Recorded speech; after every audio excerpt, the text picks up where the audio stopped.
Hi, and welcome back to the You Can Do More YouTube channel, where each week I share videos designed to help athletes, parents, and coaches better understand and navigate the collegiate recruiting process. Videos that will help you get recruited. Last week we began talking about putting together a marketing plan, how to market yourself, and how the most important element to that plan was to have a product that was easy to sell, a product that was remarkable. And in the recruiting process, the product that needs to be remarkable is you. You need to be a purple cow.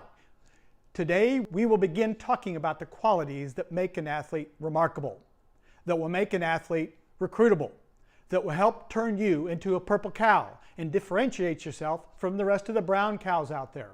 And the first of these qualities, purple cow quality number one, is being coachable and having character. Your high school coach will be your first contact with college recruiters. Each year, they'll get literally hundreds of college prospect forms to fill out.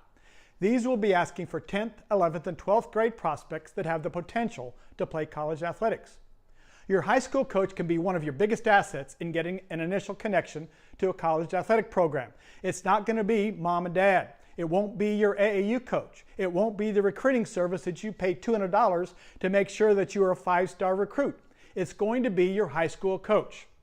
College recruiters are going to call, text, email, and visit in person with your high school coach. And typically, the first thing that they will ask about, it was always the first thing I asked about, will be questions about your character and how coachable you are.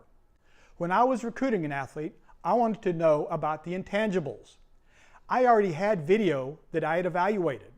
I had access to your academic information. I wanted to know about the things that didn't show up on video or on paper. So to put it simply, and a little corny but true, you have to show your high school coach how remarkable you are. Here's the question. Will your coach be able to truthfully say to a college recruiting coach that you've done everything in your power to become the best football or volleyball or basketball player and team player during the last 4 years? And I emphasize truthfully because you need to realize that when your coach recommends you as a prospective student athlete, as someone that should get recruited, they're putting their reputations on the line. If they recommend someone that they have questions about, that they have reservations about, and that prospect flops, if they're a turd, then recruiters will be very skeptical the next time that coach recommends a prospect. So, can your coach recommend you without any reservations? If not, then you have some work to do. If you expect your coach to be your biggest fan, you must show him or her, prove to them that you have the character and are coachable.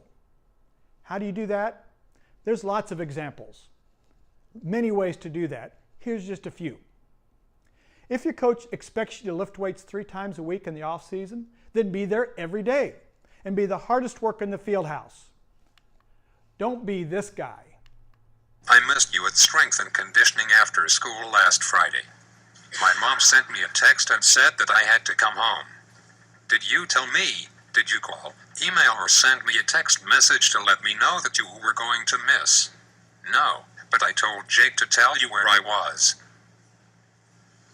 You know it is your responsibility to tell me yourself when you are not going to be here.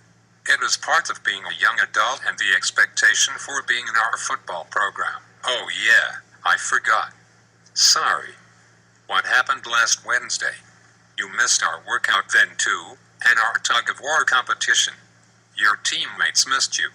I had a Wednesday school. Why did you have a Wednesday school? Because I did not serve my detention in Miss Smith's class. Why did you have a detention in Miss Smith's class? Too many tardies. You know those are things that are completely under your control. Every time this happens, you are cutting into my time with you. I like my time with you. Did you let me know where you were going to be? Did you email, call, or text message me? My dad said that he called and left you a voicemail explaining. Again, it is your responsibility to let me know yourself if you cannot make a team function. It is not your dad or mom's job, but yours. Oh yeah, I forgot. Sorry, what about last Tuesday? You missed after school strength and conditioning then too. It was heavy squat day. 15 of your teammates broke, and you missed the fun and excitement. I had to go get my outfit for the court warming dance. Was there no other time you could do this? That took away from my time with you, and your time with your teammates, and we like our time with you. Did you call, email, or send me a text message letting me know your situation? Oh yeah, I forgot. Sorry, last Monday was our heavy bench day in the weight room. You missed that day as well. Trust me, coach, I got a good workout that day. I had a practice for the boy-girl pep rally dance. Then I lifted with my personal trainer at the YMCA. I am glad you worked out last week. But working out with your trainer is not the same as working out with your teammates. The physical workout is only one part of it.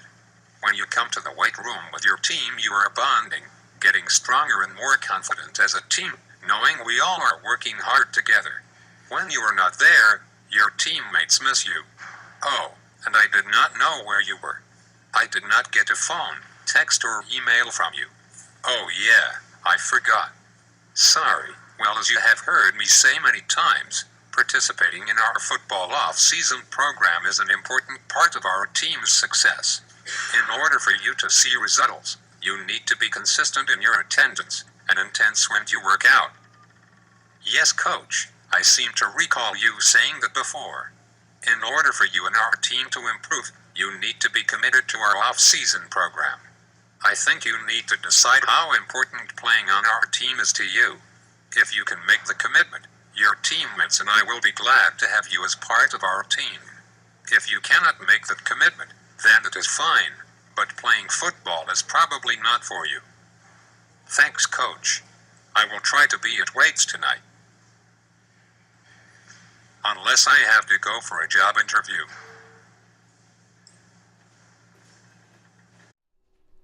So do you think this is a guy that a high school coach can truthfully recommend without any reservations? No, I don't think so. And the funny, well, not so funny, but interesting thing is I made that clip using actual excuses I've heard during my coaching career regarding missing off-season workouts. Well, let's go on to some more examples of showing your coach your character and how coachable you are. If your coach asks you to play a scout team during your sophomore year to help the varsity team prepare, then be the best scout team player on the field. Make plays against good varsity competition and follow directions. Remember the story I told you in episode 4 about Bart Woods, the walk-on that became a 2-time All-American? He played scout team his entire freshman season. Bart was coachable. Bart had character. If your coach expects you to participate in 7-on-7 during the summer, then be at every practice and every game. Be a leader. Learn your system. Play fast.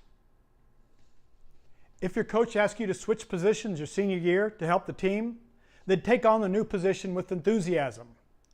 If your coach expects you to evaluate your opponent's game film an hour every day during your season, then watch 90 minutes a day.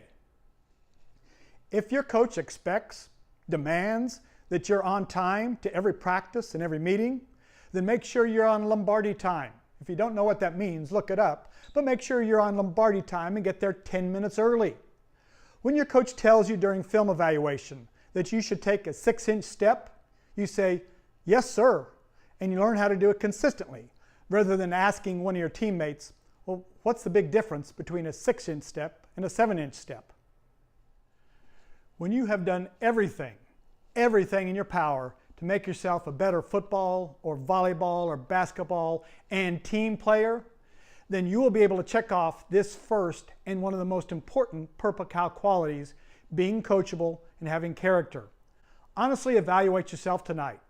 How are you doing with this Purple Cow quality? How are you going to improve in this area? Be specific. Write it down. Make a contract with yourself. Well, that's it for this week. Thanks again for visiting this channel, and as always, thanks for allowing me to join you and your family in this, your recruiting journey. That means a lot to me. If you find value in this episode, please take time to give it a thumbs up, subscribe, comment, and share this channel with your colleagues. A special thanks to the new patrons who joined Team You Can Do More this past week. Your support is greatly appreciated. Have a great week. Continue to work hard, becoming a remarkable, recruitable student athlete. Join us for next week's episode as we discuss Purple Cow quality number 2, speed, and how to get it.